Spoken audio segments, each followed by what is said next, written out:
ბათუმში თეგეტა მოტორსისა და ბრიჯსტოუნის საიუბილეო ავტორბოლა მიმდინარეობს. ქართველი ავტომრბოლელები ბრიჯსტოუნის შავი ზღვის თასის გათამაშებაში უკვე მე-10 წელია მონაწილეობენ. ბრიჯსტოუნის შავი ზღვის თასის მფლობელი მხოლოდ ის მრბოლელი გახდება, ვინც გამარჯვებას სამჯერ ზედიზედ მოიპოვებს. შეჯიბრის საპრიზო ფონდი 8000 ლარს შეადგენს. რალიში ჩართვა მართვის მოწმობის ან პროფესიონალი მრბოლელის ლიცენზიის მქონე ნებისმიერ პირს შეუძლია.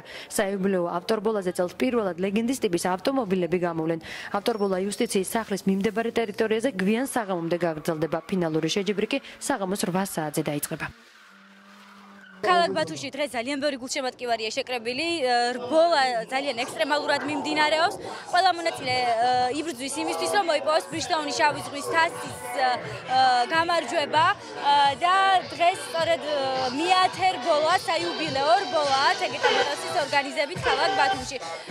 ძალიან ბევრი მრბოლელი იღებს მონაწილეობას, დაახლოებით 100-მდე მრბოლელი. აღსანიშნავია, რომ აქ პროფესიონალი მრბოლელების გარდა არიან ასევე მოყვარული მრბოლელები, ისინი ყველა ვინცაც აქვს ასე ვთქვათ მართვის მოწმობა. გამარჯვების მოლოდინი მაქვს, მე პროფესიონალი ავტომრბოლელი ვარ და რამოდენიმეჯერ მაქვს ესეთი ტიპის შეჯიბრი მოგებული და ნახოთ ახლა კი მომზადებულები არიან ბიჭები, ახალგაზრდაობა მოდის, საკმაოდ ბევრი მანქანაა და რა ვიცი, ვცდილობ რომ ყველანაირად დღეს შედეგი ვაჩვენო.